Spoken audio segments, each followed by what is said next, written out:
على الدين كله وكفى بالله شهيدا أشهد أن لا إله إلا الله وحده لا شريك له وأشهد أن محمدا عبده ورسوله المبعوث رحمة للعالمين وقال رب اشرح لي صدري ويسر لي أمري واحلل عقدة من لساني يفقهوا قولي سبحانك لا علم لنا إلا ما علمتنا إنك أنت العليم الحكيم ولا حول ولا قوة إلا بالله العلي العظيم. Yang dikasihi dan dihormati pengurusi dan ahli kuasa Surau Taman Pahang Jaya, Tuan Imam, Tuan Bilal dan seterusnya para jemaah yang dikasihi dan dihormati sekalian. Pertamanya, marilah kita mengucapkan syukur kepada Allah Subhanahu Wa Taala kerana dengan limpah kurnianya dapat kita menunaikan ibadat maghrib pada malam ini secara berjemaah, dan seterusnya dapat kita duduk di dalam surau ini untuk membincangkan satu tajuk yang sedang dibahaskan oleh banyak media sosial dan juga maklumat-maklumat yang kita dapat daripada perkembangan dunia antarabangsa, iaitu tentang percubaan dan pesan kuasa yang berlaku di Turki pada 15 hari bulan Julai tahun 2016, iaitu kira-kira lebih kurang sebulan yang lepas. Muslimin dan muslimat yang dikasihi dan dihormati sekalian, pada malam ini saya akan membahaskan beberapa tajuk yang penting, berkongsi beberapa maklumat yang saya rasa perlu kita bincangkan, perlu kita fahami untuk membolehkan kita melihat dan memahami peristiwa yang berlaku di Turki secara khususnya, dan juga peristiwa-peristiwa yang lain yang berlaku di dunia Islam dengan cara yang tidak betul. Allah Subhanahu Wa Taala menyebutkan di dalam Al-Quran, di antaranya dalam surah Al-Hujurat, a'udzubillahi minasyaitonir rajim, ya ayyuhallazina amanu in ja'akum fasiqun binaba'in fatabayyanu. Maksudnya, wahai orang-orang yang beriman, apabila datang kepada kamu berita yang disampaikan oleh orang-orang fasik, hendaklah kamu melakukan tabayyun, hendaklah kamu mendapatkan maklumat daripada sumbernya yang betul, dan hendaklah kamu membuat double check supaya maklumat yang kamu dapat itu adalah merupakan maklumat yang betul dan ianya bertepatan dengan peristiwa yang sebenar. Muslimin dan muslimat yang dikasihi dan dihormati sekalian, jadi pada malam ini dia beberapa perkara yang penting untuk kita lihat sebelum daripada kita nak bincangkan tentang peristiwa percubaan dan pasal kuasa yang berlaku pada 15 hari bulan Julai yang lalu. Apabila kita bercakap tentang Turki, maka itulah 4 perkara penting yang perlu kita faham supaya kita boleh membuat pertimbangan yang sebenarnya tentang apakah sebab berlakunya percubaan dan pasal kuasa, dan apakah peristiwa yang sebenarnya berlaku, dan apakah kesan daripada peristiwa ini jika sekiranya kita tidak mempunyai pandangan yang betul, sehingga akhirnya ia akan membabitkan beberapa perkara pokok, seperti kita akan terjerat dengan apa yang disebut ataupun apa yang dibawa oleh berita-berita yang datang daripada barat, sama ada BBC, CNN, Reuters dan sebagainya. Dan tidak mustahil juga kita akan terpengaruh dengan berita yang disebarkan dalam media sosial, sebab kita hidup pada zaman di mana pada masa ini, muslimin dan muslimat sekalian, bukan hanya orang tertentu saja yang boleh menulis dan boleh bercakap. Sekarang ini semua orang boleh menulis, semua orang boleh buat blog dia sendiri, semua orang boleh cerita apa yang dia nak cerita, ya, di dalam Facebook dan sebagainya, sehingga timbul kecelaruan dari segi pemikiran, dari segi maklumat, ya, dari segi sumber dan sebagainya, sehingga akhirnya semua orang kelang kabut dan bercerahu. Kalau kelang kabut bercerahu disimpan tempat dia saja tak apa, lepas tu dia kongsi pula, ya, dia copy paste pula dalam WhatsApp, kemudian dia tambah pula dalam WhatsApp group, kemudian dia tambah lagi dalam blog dia, ya, kemudian dalam Facebook dia, ya, kemudian dia ambil gambar pula, ya, dia upload pula dalam Instagram, sehingga bercerahu habis. Jadi pada malam ini, muslimin dan muslimat sekalian, saya cuba untuk berkongsi beberapa maklumat yang saya dapat ya, untuk kita boleh membuat pertimbangan yang sebenar. Dan insya-Allah kalau kita ada masa, kita akan berbincang dan membahaskannya daripada pelbagai perspektif yang boleh kita mengambil kesimpulan yang lebih baik, insya-Allah. Jadi bila kita bercakap tentang kerajaan Turki Osmaniyah, muslimin dan muslimat sekalian, itu dia sejarah awal orang-orang Turki yang berasal daripada negeri yang berakhir dengan Tantan. Orang Turki ni dia ada di Turkmenistan, dia ada di Kyrgyzstan, dia ada di Kazakhstan, sebahagian daripadanya dia ada di Mongolia, dan juga dia ada di tempat-tempat yang berhampiran dengan negeri China. Itu kawasan yang disebut sebagai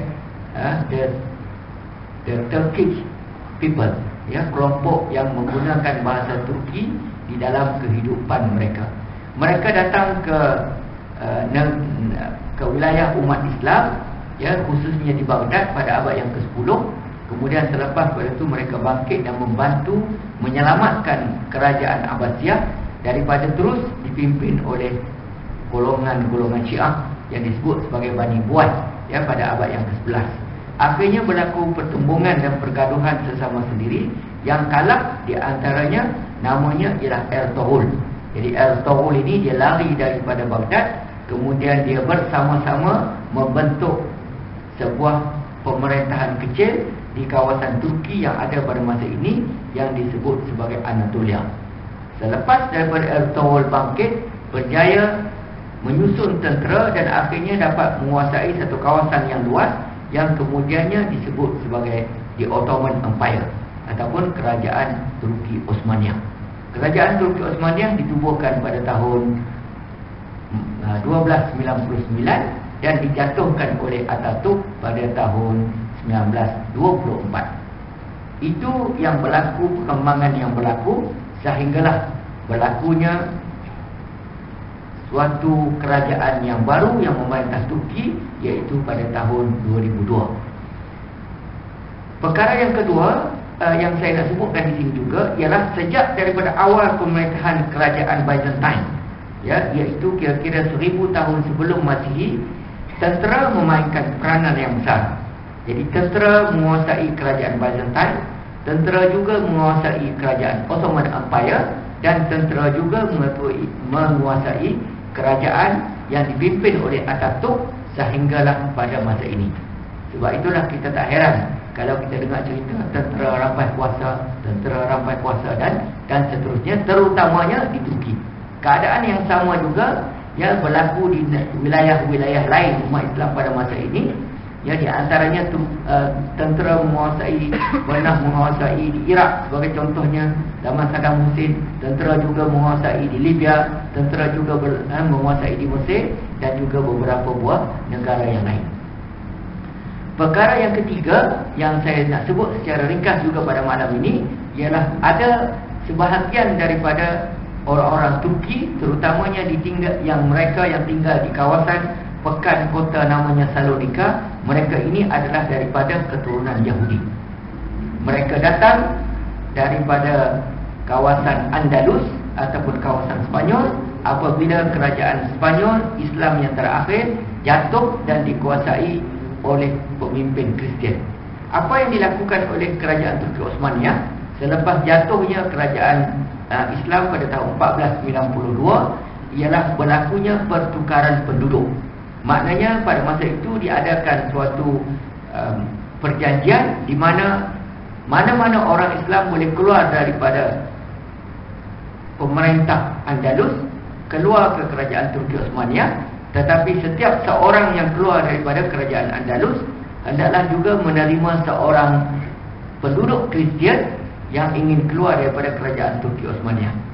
Dan di antara yang keluar itu adalah orang-orang Yahudi selain daripada orang-orang Islam.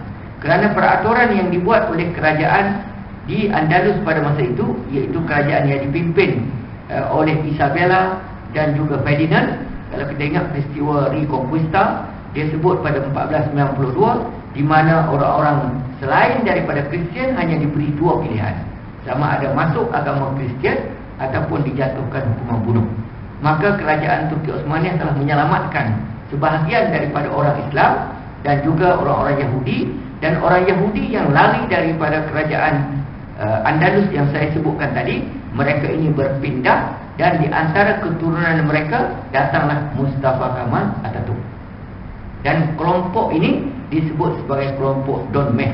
Jadi lepas dari muslimin dan muslimat sekalian, ya boleh buka dalam internet tengok DONMEH, kita akan dapat itulah dia keturunan Atatürk, ya, daripada situ. Dan mereka meneruskan kehidupan secara budaya, cara hidup dan masyarakat Yahudi, walaupun mereka telah menganut agama Islam sejak daripada awal lagi. Muslimin dan muslimat sekalian, seterusnya kita lihat juga, terutamanya semasa lemahnya kerajaan Turki Osmaniyah, ya, kerajaan Turki Osmaniyah ni sampai ke tahap yang paling tinggi. Zaman keemasannya semasa pemerintahan Sultan Sulaiman the Lawgiver, dipanggil Sultan Sulaiman, ya, the Lawgiver ataupun Sultan Sulaiman Al-Qaruni. Sultan Sulaiman meninggal pada tahun 1566 di dalam usahanya untuk menguasai Hungary. Ya, pada 2 hari yang lepas, kumpulan daripada arkeologi, ahli-ahli ekologi daripada Turki bergabung dengan ahli ekologi daripada Hungary untuk mencari di manakah kubur yang sebenarnya tempat Sultan Sulaiman Al-Qaruni ini. Jadi sampai lah ni pun tak jumpa. Ya, dia meninggal pada tahun 1566. Jenazahnya, mayatnya tidak dibawa balik ke ke ibu negeri Osmaniyah pada masa itu di Istanbul, tetapi kekal berada di Hungary. Dan ni duk cari lagi tak jumpa lagi. Dia kata kalau terima, kalau dapat, mungkin insya-Allah dia akan bawa baliklah. Ya, jenazah itu akan disemadikan di kemungkinan di Masjid Sulaimaniyah lah. Ya, salah satu daripada masjid yang terkenal yang duduk atas bukit. Kalau kita seberang, ya, laut Selat Marmara itu, kita akan nampak satu masjid yang besar yang duduk di atas bukit. Yang Masjid Sultan Ahmad yang terkenal itu tak nampak, ya, kalau kita duduk jauh daripada kawasan itu, kerana dia duduk di kawasan lembah. Selepas lemahnya kerajaan Turki Osmaniyah, muslimin dan muslimat sekalian, kita dapati, ya, terdapat 3 gerakan. Satu ialah gerakan yang dimulakan oleh Badi Uzzaman Said Nursi. Ya, jadi Said Nursi ini adalah merupakan seorang tokoh yang terkenal dalam bidang pendidikan Islam, cuba untuk mengembalikan semula semangat beragama di kalangan masyarakat Turki semasa lemahnya kerajaan Turki Osmaniyah. Tetapi usaha beliau gagal, akhirnya kerajaan Turki Osmaniyah jatuh dan Said Nursi mengucapkan 2 kalimah yang sangat penting yang digunakan oleh pengikut-pengikut Said Nursi yang ada pada masa ini. Di antaranya ialah Gulen Movement. Itu sensitif, ya, Gulen Movement. Jadi apa yang disebut oleh Said Nursi pada masa itu ialah dia sebut a'udzubillahi minasyaitan wa a'udzubillahi minasyasah. Dia sebut saya mengelak diri, ya, daripada syaitan, dan saya juga mengelak diri, ya, saya juga melepas tangan saya, kepercayaan saya kepada politik. Jadi itu yang disebut oleh Said Nursi selepas daripada beliau gagal untuk mempengaruhi Mustafa Kamal Atatürk untuk mengadakan perubahan dari segi pendidikan. Tokoh yang kedua namanya ialah Syekh Said daripada Genç. Kedua-dua tokoh ini, muslimin dan muslimat sekalian, adalah daripada keturunan Kurdi. Beliau mengambil pendekatan agresif menentang pembaharuan yang dilakukan oleh Mustafa Kamal, ya, iaitu dengan mengambil tindakan ketenteraan.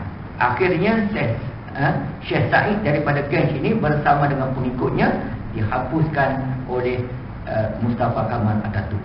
Akhirnya ada seorang lagi tokoh, itu dia punya ni dekat, ya, kesilapan namanya ya Erbakan. Erbakan adalah merupakan seorang engineer, ya, mendapat pendidikan daripada Jerman, ya, pernah menjadi profesor di universiti di Istanbul. Selepas daripada itu memulakan gerakan politik Islam. Beliau menubuhkan beberapa buah parti.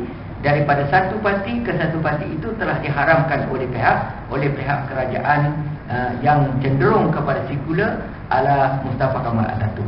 Pada tahun 70 dia menubuhkan National Order Party. Tahun 72 parti itu diharamkan dan ditubuhkan MSP, Milli Salamah Parti. Selepas pada itu diharamkan ditubuhkan Parti Refah. Kemudian diharamkan lagi ditubuhkan Parti Fazilet pada tahun 88, dan kemudian pada tahun 2001 telah diharamkan sekali lagi Parti Fazilet dan digantikan dengan Parti Saadat ya pada tahun 2001. Parti Fazilet telah diharamkan pada tahun 1997. Pada tahun 2001, sebahagian daripada pengikut Erbakan telah keluar daripada yang tidak lagi bersama dengan Erbakan dan menubuhkan satu parti baru namanya AK Parti ya, iaitu Adalat Wakal Kemah Parti C ya, Parti Justice dan Parti Keadilan dan Pembangunan. Maka parti ini dipimpin oleh seorang tokoh muda namanya Erdogan ya, nama Erdogan. Ada orang Malaysia panggil Erdogan. Tuan-tuan nak panggil apa pun tak puas ya. Kalau panggil Erdogan pun tak masuk syurga, kalau panggil Erdogan pun tak masuk neraka. Jadi pilih yang mana nak nak kata Erdogan ke tak masalah. Yang penting kita tengok sejarah ringkas ya. Yang pertama, dia memulakan kerjayanya sebagai seorang datuk bandar di antara tahun 94 sehingga tahun 98 semasa dia bersama-sama dengan Fazilet Parti. Ya, saya sebut tadi. Kemudian menubuhkan AK Parti 2001 dan menyertai pilihan raya tahun 2002, 2007, 2011 dan pada tahun 2014 dia menyertai pilihan raya presiden untuk membolehkan dia dilantik sebagai ya presiden yang terakhir yang pada masa ini masih lagi menjadi presiden di Turki. Beliau berpegang kepada ideologi yang utama, iaitu melaksanakan, dia sebut ya, melaksanakan dasar sekular dan liberal mengikut acuan barat. Mengapa beliau mengambil pendekatan mengikut dasar sekular dan liberal mengikut acuan barat? Untuk membolehkan satu mendaftar menjadi ahli EU. Kerana syarat yang dibuat oleh EU, iaitu European Union, sebelum mana-mana negara nak menyertai EU, syaratnya yang pertama mestilah mengamalkan dasar sekular. Maka pada masa itu Erdogan mengambil pendekatan cuba mengikis kefahaman sekular ala Atatürk dan menggantikannya dengan sekular ala barat. Apa perbezaan di antara dua ini? Sekular ala Atatürk menentukan bahawa pertama, tentera berkuasa segala-galanya di Turki dan tentera boleh mengambil tindakan menjatuhkan mana-mana kerajaan yang tentera rasa cuba untuk lari daripada ajaran yang dibawa oleh Atatürk. Jadi penguasaan tentera terhadap Turki merupakan satu perkara yang bertentangan dengan syarat yang ditentukan oleh EU. Satu. Yang kedua, kerajaan yang baru ini ya, sejak daripada tahun 2002, apa yang dilakukan oleh Erdogan ialah untuk memastikan rakyat diberikan kebebasan untuk mengamalkan apa saja kepercayaan, cara hidup yang mereka yakin, dan kerajaan tidak ada hak untuk menahan kebebasan rakyat. Sedangkan sekular ala Atatürk mengatakan kerajaan berhak untuk menahan amalan keagamaan rakyat dan tidak boleh melakukan sesuatu yang bertentangan dengan peraturan dan undang-undang negara. Sebab semasa Mustafa Kemal Atatürk menjadi presiden, ya, menjadi Perdana Menteri pada mulanya, kemudian menjadi presiden, telah menentukan beberapa peraturan. Di antaranya dia sebut Act Law, undang-undang pemakaian topi, di mana orang lelaki tidak dibenarkan memakai apa saja di atas kepala dia kecuali topi. Kalau ada yang ditangkap kerana memakai kopiah, memakai songkok, memakai tarbus, akan dibawa ke mahkamah dan dijatuhkan hukuman. Begitu juga dengan wanita, tidak dibenarkan memakai tudung. Ya, perempuan di Turki memang tak boleh pakai tudung.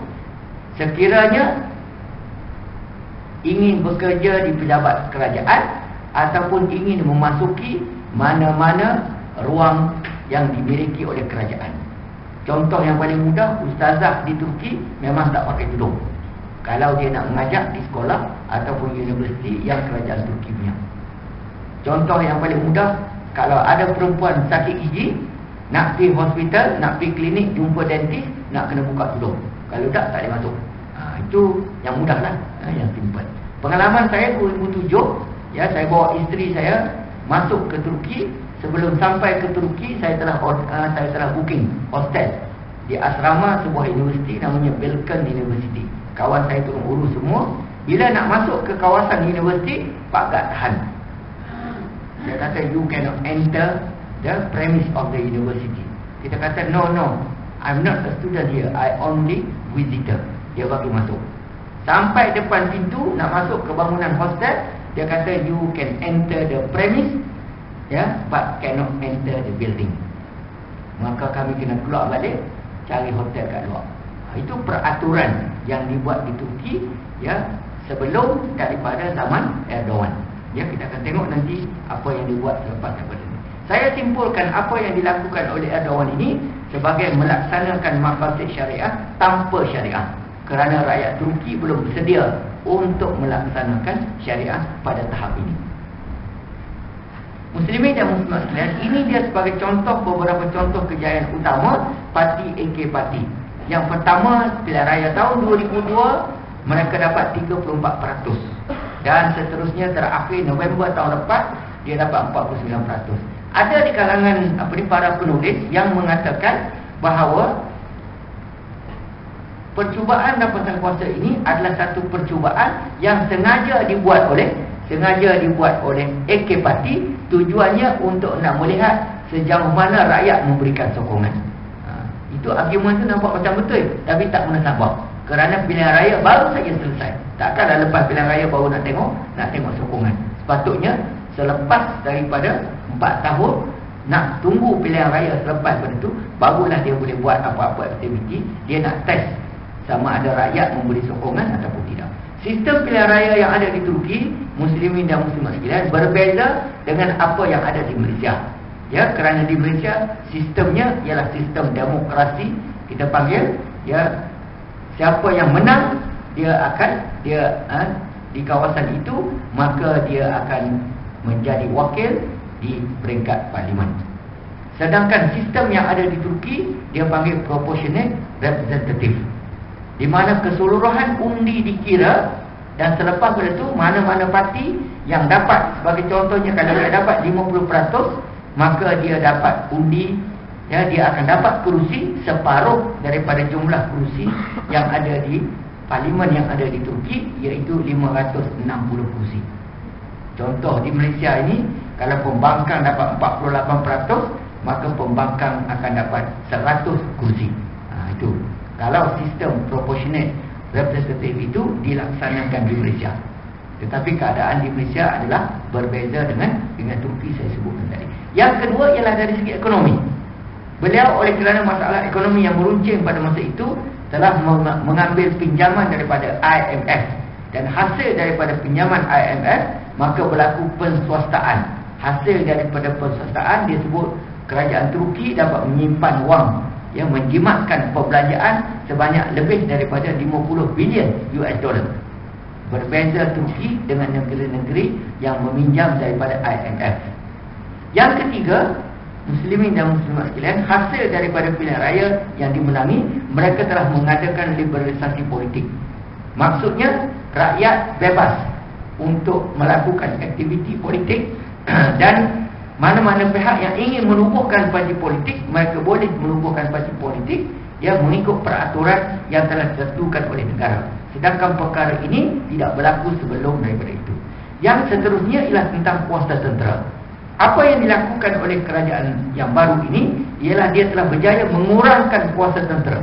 Terutamanya selepas berlakunya, ya, referendum pada tahun 2010, apabila kuasa tentera telah dikurangkan daripada menjadi satu-satunya tonggak dan tulang belakang kepada kerajaan Turki, yang mengatakan jika sekiranya ada percubaan untuk menyeleweng daripada ajaran Turki Atatürk yang asal, maka tentera mempunyai kuasa penuh untuk merampas kuasa. Kita akan tengok nanti. Tetapi keadaan itu tidak lagi berlaku selepas daripada kerajaan AK Parti memimpin dan menukar serta mengubah, menyesuaikan perlembagaan mengikut apa yang dikehendaki oleh segala satu daripada syarat-syarat EU. Mereka juga telah mengadakan pembangunan, kita akan tengok nanti, banyak pembangunan yang baru dilakukan, dan mereka telah melakukan dua dasar baru. Satu ialah kebebasan untuk memakai tudung, di mana rakyat Turki wanita selepas daripada tahun 2007 telah diberikan kebebasan, sama ada nak pakai tudung ataupun tidak mahu pakai tudung. Dia tak boleh memastikan atau mewajibkan rakyat memakai tudung. Kalau diwajibkan rakyat pakai tudung, maka pada besoknya tentera akan sampai dan akan menjatuhkan kerajaan yang ada. Ya. Yang kedua ialah isu yang berkaitan dengan minuman arak. Kalau tuan-tuan pergi, sekarang ni mudahnya tengok apa ni Astrobella. Ya, Astrobella Dulu kita tengok cerita daripada Amerika Selatan, Amerika Latin. Kan tak tengok TV ni. Suspend je semua ni tengok ni. Ya. Astrobella saya tak tahu berapa siapa yang biasa tengok. Perempuan biasa tengok cerita ni. Ya, dia punya channel berapa? Tak apalah, simpanlah, jangan beritahu orang. Sekarang saya kata pula lagi, dia kata sampai ingat channel berapa. Jadi Astrobella yang terakhir ni saya tengok 3 minggu lepas. Saya pelik bila saya tengok saya kata, macam cakap macam aku pandai. Aku pernah dengar, rupanya cakap Turki. Dan kalau Muslim-Muslimat tengok tu, memang dia punya apa ni, sama ada botol arak ataupun gelas arak tu memang sentiasa ada di tangan. Tapi oleh kerana mungkin nak jaga hubungan di antara kerajaan Turki dan kerajaan Malaysia agaknya lah, ya, jadi dia buat macam blur-blur sikit, ya. Dan balik lagi tengok, ya. Biasa dibuat tengah maghrib kan, kita tu kan. Jadi tengah maghrib jangan tengok malam ni, ya, tengok malam besok, ya. Ataupun tunggu dia punya siaran ulangan. Apa yang dibuat oleh kerajaan Turki ialah kerajaan Turki menghadkan waktu minuman arak sehingga jam 12 sahaja satu. Yang kedua, syarat kerajaan Turki buat iaitu kedai-kedai premis arak tidak boleh dibuka kecuali di kawasan luar daripada 500 meter kawasan sekolah dan juga kawasan institusi keagamaan. Ini yang kerajaan Turki boleh buat setakat ini. Persoalannya, mengapa mereka berjaya mengadakan perubahan dalam masa yang singkat?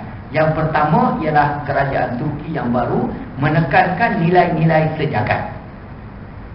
Kerajaan yang bersih, yang jujur, yang telus, yang prihatin, yang menjaga kebajikan dan sentiasa melawat, ya, para pengundi.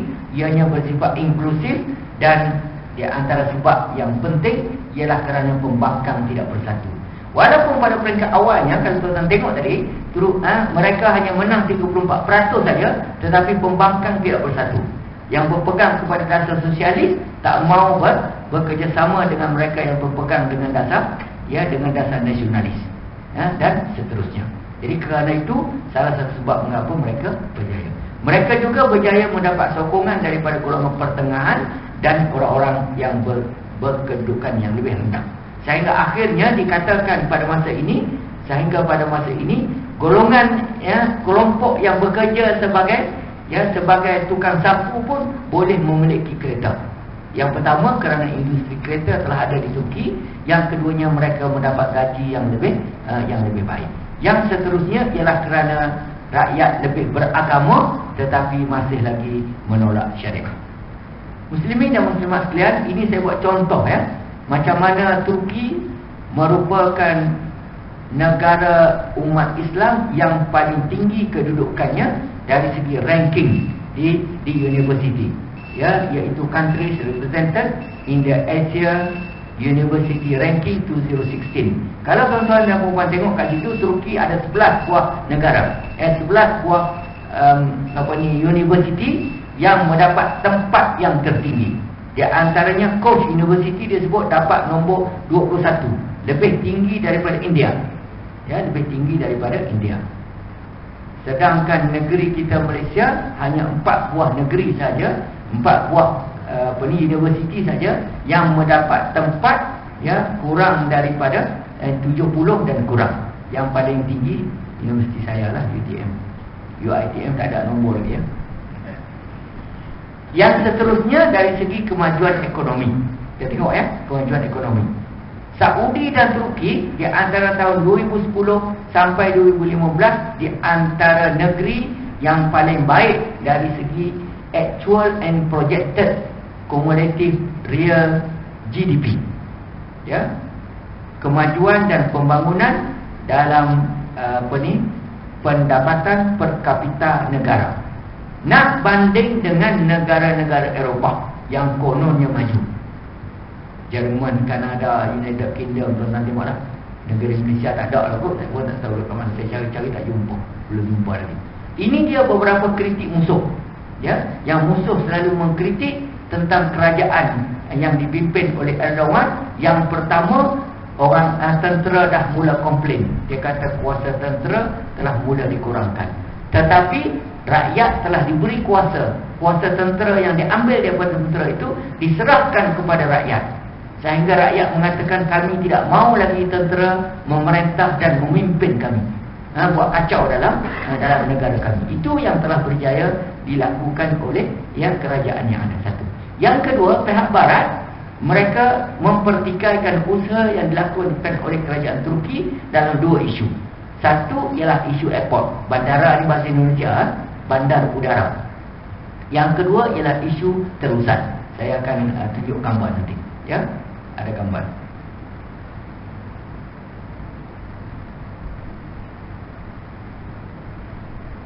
Okay.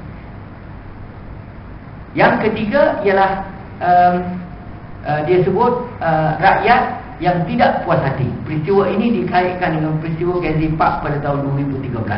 Yang kelima ialah isu orang-orang Kurdi. Yang keenam ialah isu pelarian daripada Syria. Yang ketujuh ialah hubungan dengan Israel. Yang ke-8 ialah isu yang berkait dengan pengikut-pengikut bulan. Pengikut bulan ini, muslimin dan muslimat sekalian, pada masa ini jumlahnya telah mencapai angka lebih daripada 7 juta. Ya, penduduk Turki ada 80 juta, 7 juta telah mengikut bulan. Isu yang paling besar ialah mereka yang mendapat pendidikan daripada bulan. Bukan sahaja ya mereka berminat dengan kerja-kerja kebajikan dan institusi pendidikan, tetapi mereka telah masuk yang menguasai sekolah. Mereka menubuhkan sekolah mereka sendiri.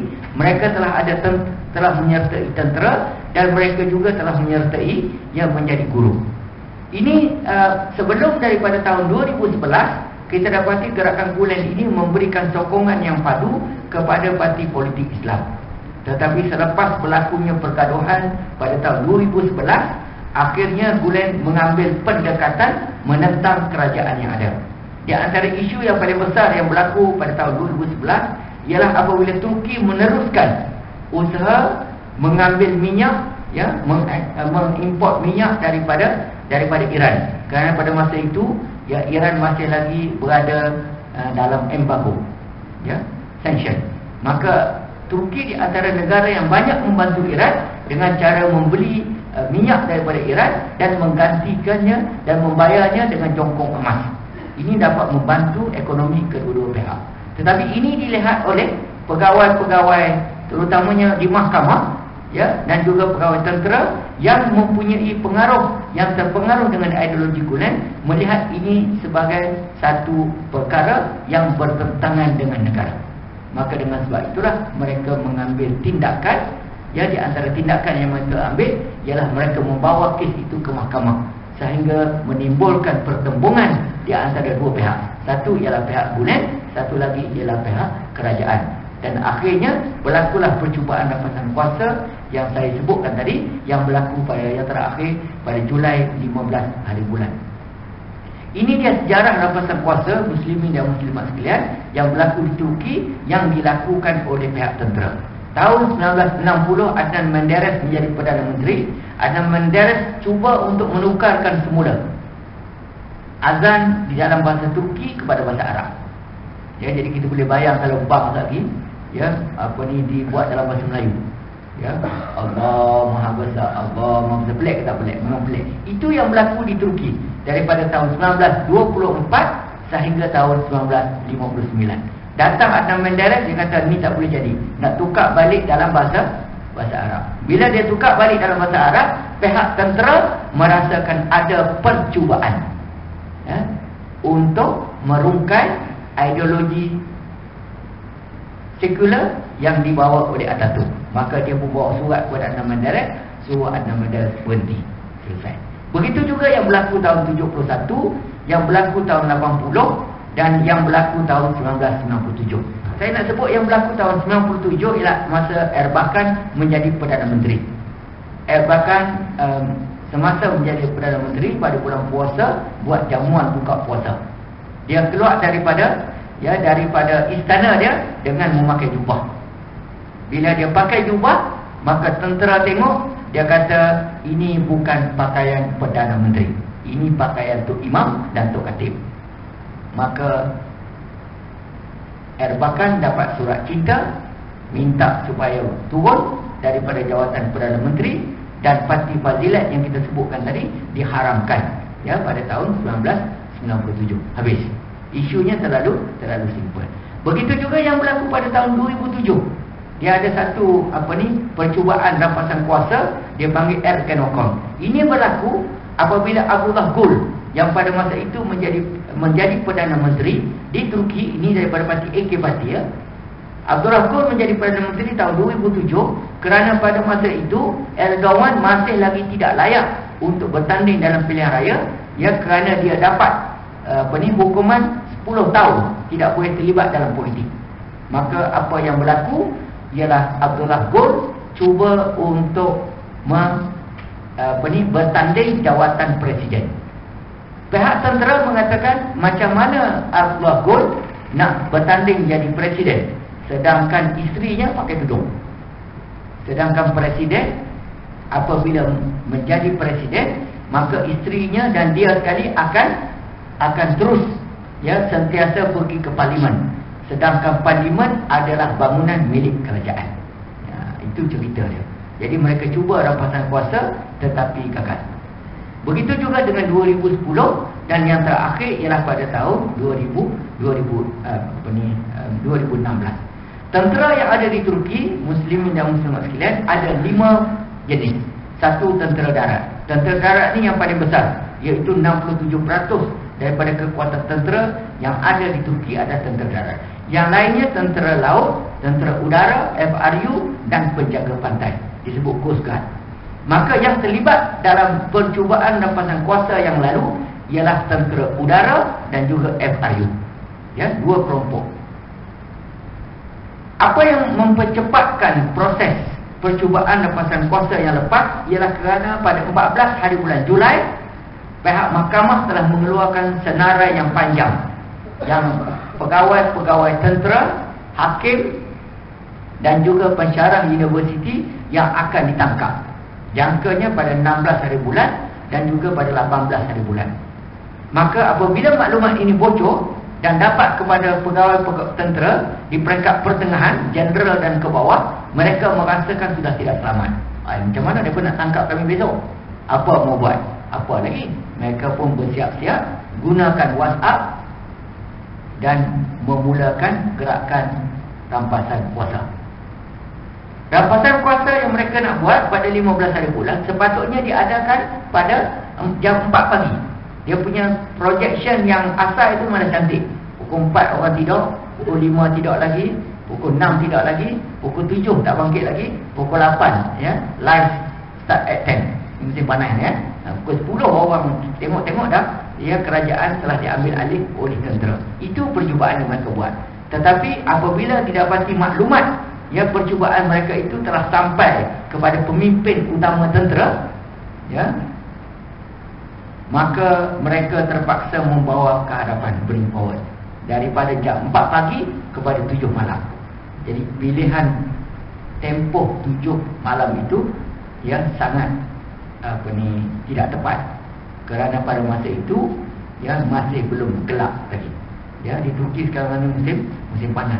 Musim panas ni bulan 9 pukul 9 malam baru gelap. Jadi apa yang mereka lakukan ialah mereka telah menghantar 2 kelompok tentera saya sebutkan tadi. Satunya ialah kelompok iaitu kelompok FRU yang dihantar ke 2 jambatan yang menghubungkan di antara Istanbul di sebelah Eropah dengan Istanbul di sebelah Asia. Jadi Turki ini tuan-tuan dan puan sekalian, satu-satunya negara yang ada atas dunia ni yang negeri dia ada di dua benua. Ya, benua Eropah dia ada, di benua Asia pun dia ada. Negeri lain tak ada yang ada di dua benua ni. Malaysia pun tak ada. Ya, Malaysia duduk di sini saja. Jadi apa yang berlaku ialah mereka hantar tentera FRU untuk menyekat Bosphorus. Dua jambatan yang terkenal itu. Mengapa mereka sekat? Sebab mereka sudah tahu bahawa lambat laun ya Erdogan yang sedang bercuti di Kepulauan Marmara itu akan cross the bridge. Maka mereka tahan di situ. Dan pegawai ataupun tentera yang dihantar untuk menahan kemarahan ataupun perjalanan presiden itu sebenarnya tidak dimaklumkan. Apa yang kalau kita baca dalam dalam surat khabar dia tulis yang mereka ini diberitahu untuk pergi kerana kemungkinan berlakunya demonstrasi. Itu yang disebut satu. Yang kedua, tentera udara telah mula berlepas daripada NATO Air Base di satu tempat di pengkalan tentera namanya Incirlik. NATO Air Base ini muslimin dan muslimat sekalian dikuasai oleh Amerika Syarikat. Maka timbul persoalan, mengapa Amerika Syarikat membenarkan kapal terbang daripada tentera udara Turki keluar daripada pengkalan tentera? Maka dengan sebab itulah selepas daripada itu kita dah mendapat bukti ini menunjukkan memang Amerika Syarikat bersubahat untuk menjatuhkan kerajaan yang dipilih oleh rakyat. Tujuan NATO tujuan kapal terbang ini terbang adalah untuk nak memintas perjalanan kemungkinan kapal terbang kerajaan yang dinanaki oleh Erdogan. Tetapi Erdogan mengambil satu langkah yang sangat strategik, iaitu dia tak naik kapal terbang kerajaan, dia beli tiket kapal terbang Air Asia. Tiket tambah murah yang ada di Turki. Bukan naik Air Asia lah, dia naik Pegasus. Bila dia naik, jadi kapal terbang tentera tidak boleh memintas sebab tak tahu yang mana satu. Maka dia sampai ke Istanbul dan dia gunakan kemudahan iPhone dia untuk meminta kepada rakyat Turki bangkit, minta kepada semua muazzin di masjid dan surau untuk bang walaupun belum masuk waktu subuh. Jadi kira-kira jam 12 dia membuat peristiaran itu, maka rakyat keluar daripada tempat masing-masing, daripada rumah masing-masing dan bangkit menuju ke beberapa lokasi yang menjadi tempat berlakunya percubaan rampasan kuasa, iaitu di Istanbul, kemudian juga di Ankara. Selepas daripada peristiwa itu, maka kita boleh simpulkan apa yang berlaku ialah mengapa percubaan ini kalah. Satu, tidak ada persiapan yang baik di kalangan tentera. Yang kedua, percubaan ini hanya dilakukan oleh beberapa kelompok daripada golongan pertengahan tentera. Yang ketiga, mereka tidak mempunyai susunan yang rapi, hanya guna SMS dan juga guna WhatsApp saya sebut tadi. Akhirnya seluruh rakyat bangkit, dan yang paling baik dalam percubaan rampasan kuasa yang gagal ini ialah semua parti-parti politik yang membangkang kepada AK Parti, mereka bangkit dan memberikan sokongan kepada kerajaan walaupun mereka berbeza dari segi ideologi. Jadi kalau kita tengok daripada peristiwa itu, muslimin dan muslimat sekalian, menunjukkan kepada kita ini selepas daripada kegagalan, kita akan dapat lihat bahawa sebenarnya ini dia beberapa kesimpulan yang saya nak buat. Yang pertama ialah Turki sekarang ini berada dalam keadaan yang sangat baik dari segi politik, dari segi ekonomi, dari segi hubungan antara bangsa dan sebagainya. Kerana apa?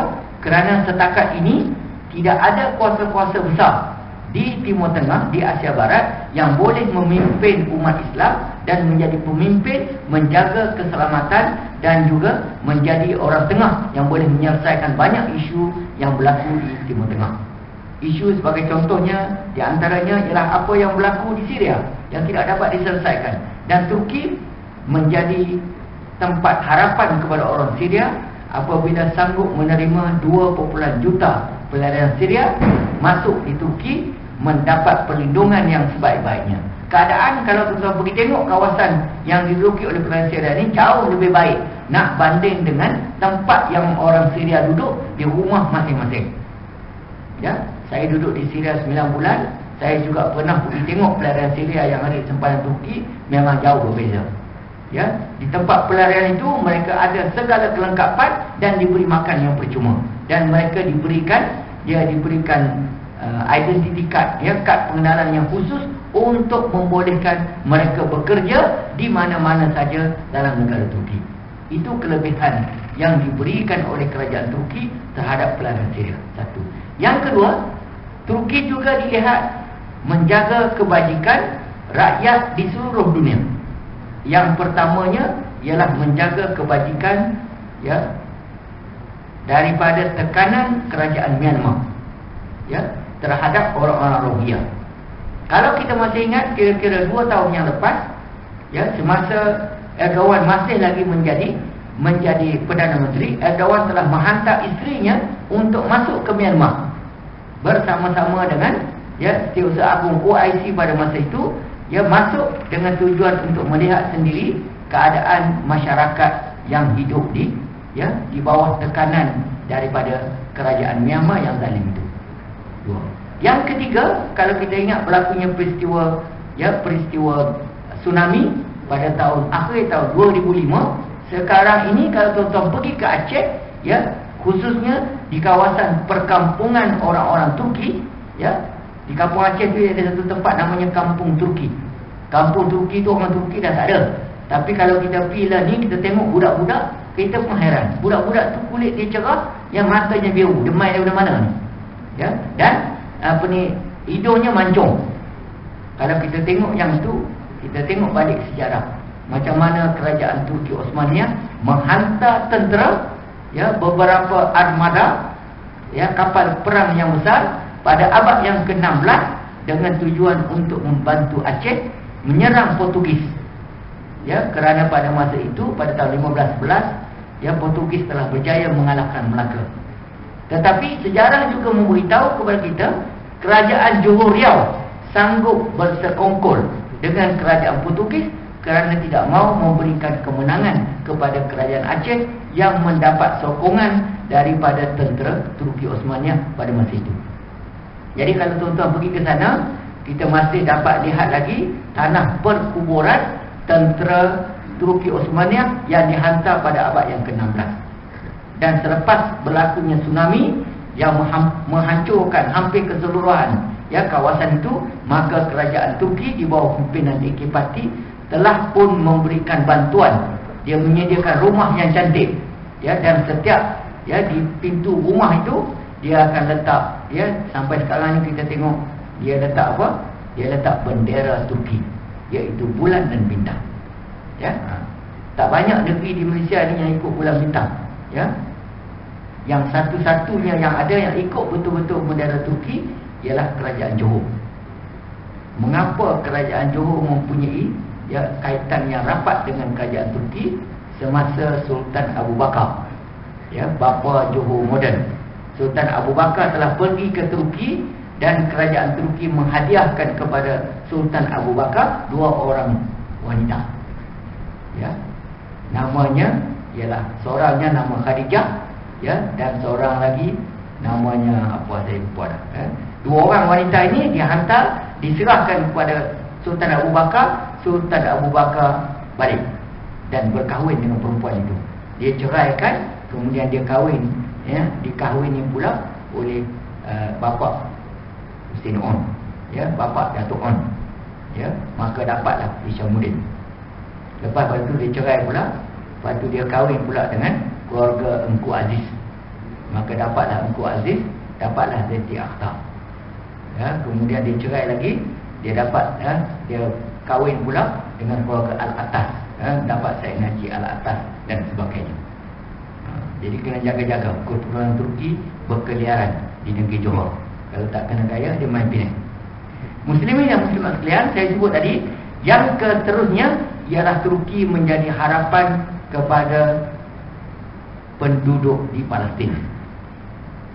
Kisahnya ialah apabila kerajaan Turki menghantar gerombolan kelompok melalui kapal Mavi Marmara. Ini berlaku pada tahun 2012-2013. Apabila Mavi Marmara dihantar oleh kerajaan Turki, ialah selepas daripada itu Israel menyerang Mavi Marmara. Akhirnya kerajaan Turki memutuskan hubungan diplomatik. Berlakunya hikap, berlakunya tersedak di antara Turki dan juga Israel. Sedangkan sebelum daripada itu, Turki dan Israel mempunyai hubungan yang sangat baik dan sangat rapat. Puncanya kerana apa? Puncanya kembali semula kepada keturunan Ataturk yang juga berbangsa Yahudi saya sebutkan tadi. Jadi selepas daripada itu, maka Turki meletakkan beberapa syarat jika sekiranya hubungan diplomatik nak diteruskan. Yang pertama, Israel mesti meminta maaf kepada Turki. Akhirnya pada tahun lepas, Israel meminta maaf kepada Turki, maka membawa kemenangan. Tidak pernah berlaku dalam sejarah Israel minta maaf. Dengan Amerika pun dia tak minta maaf. Satu. Yang kedua, Turki buat syarat dia nak teruskan hubungan diplomatik. Syarat yang kedua, hendaklah membayar ganti rugi. Maka Israel bayar ganti rugi 20 bilion US dollar. Syarat yang ketiga, Turki sebut kalau nak teruskan hubungan diplomatik, hendaklah membenarkan lori dan juga kapal Turki masuk ke Gaza. Cerita Gaza daripada macam lama dah ni kan, masuk ke Gaza. Alhamdulillah sampai sekarang ni, muslimin dan muslimat sekalian, 50 buah lori trailer bebas keluar masuk setiap hari ke Gaza untuk menyelamatkan umat Islam ke Gaza tanpa tahanan daripada kerajaan Israel. Jadi Turki saja yang tolong, yang lain hampir. Termasuklah juga Mesir dan sebagainya. Jadi masalah yang dihadapi dengan Mesir ini sampai sekarang ini pun mereka tak buka lagi pintu Rafah, sehingga menantu saya pun tak boleh nak balik lagi, anak saya pun tak boleh nak balik lagi. Duduk pusing sana tak tahu nak buat apa lagi. Itu yang berlaku. Muslimin dan muslimat sekalian, kalau kita tengok daripada apa yang saya sebutkan tadi, saya boleh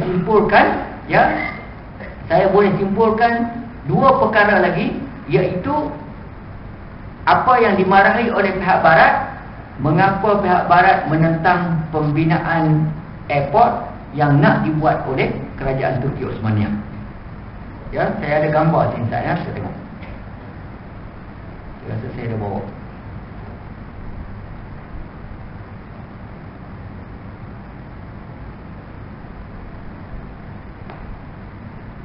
Agaknya boleh buka ini.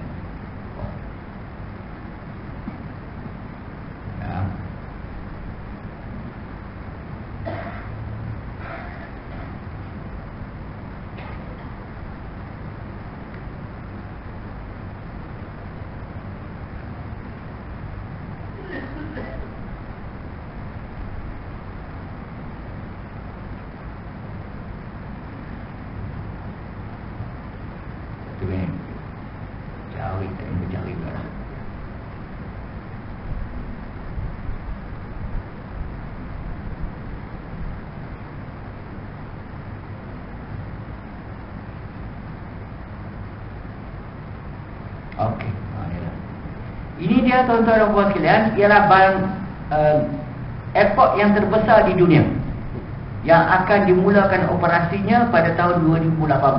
Dan airport ini dibina di Istanbul. Jangkaannya apabila dibuka tahun 2018, dia boleh menampung seramai 150 juta penumpang satu hari, iaitu setengah juta satu hari. Setengah juta satu hari, 150 juta penumpang dalam masa satu tahun. Ini yang ditakuti oleh kuasa-kuasa besar, kuasa-kuasa barat, kerana mereka mengatakan, surat dihantar oleh Lufthansa, syarikat daripada Jerman, mengatakan kalau diteruskan projek ini, maka keseluruhan aktiviti ekonomi, pelancongan dan perdagangan di Eropah akan berpindah ke Turki. Ini di antara perkara yang sangat ditakuti oleh kerajaan, kerajaan kuasa-kuasa besar. Satu. Yang kedua ialah terusan. Ini Ini tuan-tuan ya, ini dia ialah yang saya tunjuk ni. Ini dia Asia dan ini dia Eropah. Apa yang nak dilakukan oleh kerajaan Turki, dia mau membina terusan yang kedua. Terusan yang ada sekarang ini ya, hanya boleh dilalui tidak lebih daripada 80 buah kapal setiap hari. Ya, 80 ya. Kalau tuan-tuan pergi ke Istanbul, ini dah Laut Hitam ya. Laut Hitam ini, kalau kita pergi ke utara Istanbul, kita akan dapat melihat puluhan kapal sedang menunggu giliran untuk nak masuk ke sempadan, nak masuk ke Laut Mediterranean. Sekarang ini, apa yang berlaku di Laut Hitam ialah keseluruhan hasil mahsul yang ada di negeri yang berakhir dengan Tantan, Turkmenistan, Kazakhstan, Kazakhstan dan sebagainya. Tidak ada laluan lain untuk keluar daripada negeri masing-masing kecuali melalui Laut Hitam. Dan daripada Laut Hitam, mereka tidak ada pilihan kecuali terpaksa melalui Turki. Jadi apa yang Turki buat, dia kata, apa yang Turki buat ialah Turki akan membina satu lagi terusan yang kedua. Bila terusan ini yang dibina, maka terusan ini katanya akan dapat menampung laluan kapal 150 buah kapal satu hari. Tol yang dikutip ya, ini saya nak cerita di Turki ya, cerita di Mesir. Di Mesir, tol yang dikutip semasa pemerintahan Mursi selama setahun, terusan Suez yang ada pada masa itu, dia dapat kutip 100 juta satu hari. Ya, 1 juta satu hari. Sebab sebuah kapal dia boleh dapat minimum kapal yang paling kecil ialah 40,000 US dollar. Ya, satu benda. Apa yang dilakukan oleh Mursi, di antara sebab mengapa Mursi dijatuhkan dan disokong oleh kerajaan seperti UAE dan sebagainya yang ada di Gulf itu, puncanya ialah kerana Mursi sedang dalam proses membina, meluaskan terusan yang terdapat di Mesir. Jangkaan pada masa itu, Mursi mengatakan jika terusan yang ada di Mesir, terusan Suez yang ada di Mesir itu dapat diperluaskan, maka dia akan dapat jumlahnya ialah 50 bilion setahun. Ya, itu yang Mursi jangka. Selepas daripada proses perluasan terusan Suez itu berlaku, pada masa ini kerajaan Mesir mengisytiharkan pendapatan hanya 5 bilion. Duit hilang tak tahu di mana, 45 bilion. Jadi kalau orang cerita di tempat lain, di sebuah negeri antah berantah buat lari 2 bilion tu tak heran. Kenapa? Di Mesir 45 bilion dibuat lari setahun. Ya, satu tahun 45 bilion. Sedangkan sepatutnya dia boleh dapat 50 bilion. Baru ni dalam 2 minggu lepas, ya, kerajaan Mesir mengisytiharkan pendapatan kami di terusan Suez ialah hanya 5 bilion setahun. Jadi balik kepada yang ini, tuan-tuan puan sekalian, kalau kita tengok ni, ya, gambaran yang saya dapat daripada internet ni, kita akan dapati berapa banyak duit yang kerajaan Turki akan dapat hasil daripada kerajaan yang bersih, ya, yang telus, yang betul-betul berpegang kepada dasar kepimpinan melalui tauladan.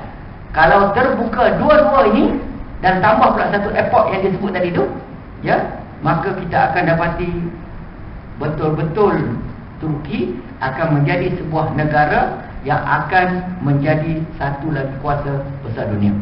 Usaha ini telah pun dilakukan oleh Erbakan pada tahun 1996 apabila Erbakan menubuhkan kesatuan, ya, negara-negara umat Islam.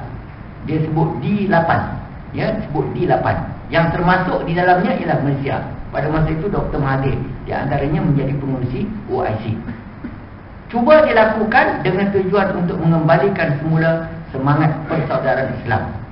Dengan usaha yang dilakukan ini dan dengan apa yang dibuat, ya, di Turki, maka kita yakin insya-Allah akan sampai masanya, kita akan tengok nanti. Kerana Turki membuat satu strategi tidak ke Amerika dan tidak juga ke Rusia. Kadang-kadang dia buat baik dengan Amerika, lalu ni dia bergaduh dengan Amerika, dia pergi ke Rusia pula. Ya, saat dia ada masalah pula dengan Rusia, dia tinggalkan Rusia, dia pergi cari orang lain pula. Ya, ini adalah strategi yang sangat baik dari segi hubungan antara bangsa, dan kita sama-sama berdoa insya-Allah semoga kerajaan yang dipimpin oleh Erdogan ini, ya, dapat diteruskan sehingga menjadi satu kuasa besar yang bukan saja boleh menjadi kebanggaan kepada umat Islam, tetapi dapat membantu umat Islam yang tertindas, ya, supaya ada tempat pergantungan dalam keadaan ya tidak ada lagi kuasa-kuasa lain pada masa ini yang boleh membantu umat Islam yang berada dalam keadaan ya sama ada pergaduhan, peperangan, ya sama ada berada dalam keadaan yang lemah dan tidak ada pihak yang boleh membantu dan memberikan bantuan. Jadi saya rasa setakat itulah yang dapat saya sampaikan ya pada malam ini. Sekali lagi saya mengucapkan terima kasih kepada pihak penganjur kerana menjemput saya untuk bercerita tentang Turki.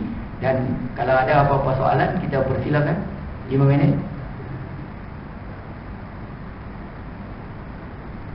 Kalau apa buat dah.